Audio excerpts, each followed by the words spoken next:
Maniniwala ka ba sa salitang bilib?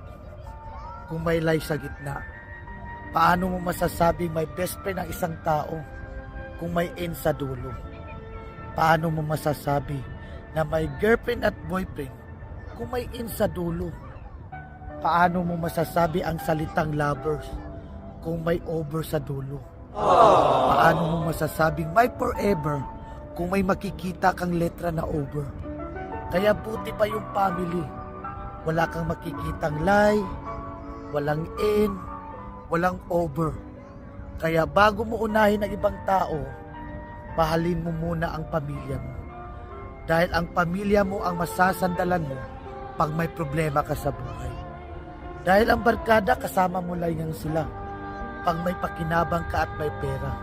Pero pag wala ka na, iiwanan ka na. Pero ang pamilya, kahit wala ka ng pera, sasamahan ka pa rin habang buhay.